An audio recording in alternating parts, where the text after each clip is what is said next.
ስንት የታለፈበት ህይወት ነው ይሄ። ለኢትዮጵያ ዋጋ ከፍላ በጋዜጠኝነት አገሯን አገልግላ በመንግስት ስርዓት የተወረወረች ንጹህ ሴት እንባ ነው ይሄ። ቀድሞ ፕሬዝዳንት ሳህለወርቅ ዘውዴ የቅርብ ወዳጅ የነበሩት ሴት ትላንትናና ዛሬዋ ሲነጻጸር ልዩነቱ እንዲህ ነው። በአንድ ወቅት የክብር ማማ ላይ የነበረች ጋዜጠኛ እነ ጸጋዬ ገብረመድህንን በብዕሯ ተፋልማለች። የሰንጋ ተራዋ አራዳ፣ የዋስንቁ ሰፈሯ፣ የአዲስ ዘመን ጋዜጣ የአንድ ወቅቱ አምደኛ፣ የኢቲቪ የተወዳጁ የሴቶች ፕሮግራም የማጀት እስከ አደባባይ አዘጋጅ። አሁንስ ምን ሆነች? አሁንማ የጽዳት ሰራተኛ ነች። ህይወት እንደዚህ ናት። ስለዚህ ሴት ሲጠና ሚስጥሩ ብዙ ነው። ጉዱ ተዝቆ አያልቅም። ካዛንቺስ በአንድ ሆቴል ሰዎች አስጠልለዋት ደረስኩ። ቤቱ በሲጋራ ታጥኗል። ኢትዮጵያ ጨሰችኝ አትታዘቡኛለች። ቃለ ምልልሳችን በየማሉ ይቋረጣል። እንባ ላስወራ ይላታል።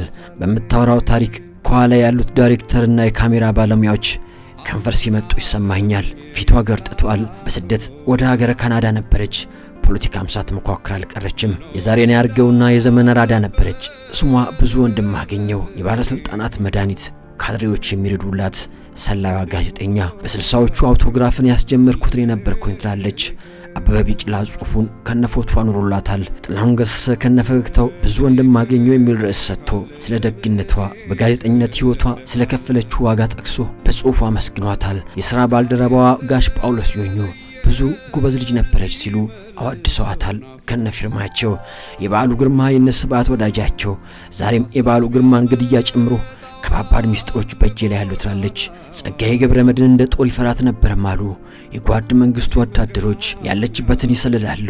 አስገራሚዋ የምርመራ ጋዜጠኛ ሴተኛ አዳሪ መስላ አጭር ቀሚሷን ለብሳ ሲጋራዋን እያቦነነች ስንቱን ጉድጓድ ገብታ ስንቱን ጓዳድና ስንት ጉድ በጋዜጣ ላይ ጽፋለች።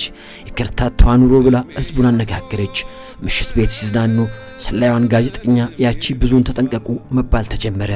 የአዲስ አበባን ምሽት ቤቶች በሚስጥራዊ ስለላ ያሸበረች ብዕረኛ ወታደራዊ መንግስት አልፎ ኢህአዴግ ሲገባ በ1983 ሰላይ ነች ተብላ ትሰደድ ጀመረ። ብትፈለግ ታጣች። አንዳንዶች መሳሪያ ታጥቃ ጸጉሯን አንጨባራ ሽርጧን አገልድማ ታጋይ መስላ በእኛው መሃል ስትመላለስ ነበር አሉ። ሽብሩ ቀጠለ። ይህን ፊልም መሳይ ታሪክ ስታወራ ግን ወኔዋ አሁንም አለ። ብቻም ባይተናነቃታል። መነጽሯን አውልቃ የእንባ ዘለላዋን ዱብ ታደርገዋለች። አንዳች ሴራ የተሴረባት ይመስላል። ክፉኛ ተጎድታለች። ሴራና ተንኮል፣ ማግኘትና ማጣት፣ መውጣትና መውረድ፣ መሄድና ወዲያ መመለስ ተፈራርቆባታል። የፕሬዝዳንት ሳህለወርቅ የአንድ ወቅት ወዳጅ አንቀጥቅጧ ጋዜጠኛ ዛሬ ጽዳት ቤት ነች። ፕሬዝዳንት ሳህለወርቅ ዘውዴ ያዩት ይሁን ይህን ፕሮግራም አለችኝ። ለእናንተና ማድረስልኝ እንኳን ደስ ያላችሁ፣ ፍላጎታችሁ ተሳካ፣ ይሄው ወድቃላችኋለች በላችሁ አለችኝ በእንባ እየታጠበች። ስሟ ብዙ ወንድም አገኝ ብዙ ወንድም ግን የሌላት የአብራኳ ፍሬ ቤተሰቦቿ በዙሪያ አይደሉ። የቲቪ አባሩን የጡረታዬን እንኳን አልከፈለኝም ትላለች። ብዙ ወንድም የ60ዎቹና የ70ዎቹ ዘመናዊ ነበረች። መልካም ደግሞ ነጠላዋን ጣል የምታደርግ ጸጉሯማ ባለሹሩባዋ እመቤት በፕሮግራሟ ሴቶችን ከማጀት አውጥታ ወደ አደባባይ እንዲወጡ ያደረገችው እሷ ግን ከአደባባይ ዳግም ወደ ማጀት ተመለሰች። ጽዳት ሰራተኛዋ የአንድ ወቅቷ የፕሬዝዳንት ሳህለወርቅ ዘውዴ ወዳጅ ጋዜጠኛ ብዙ ወንድም አገኘው። ሀገሬ እንደ ሸንኮራ መጣኝ ጣለች አለችኝ።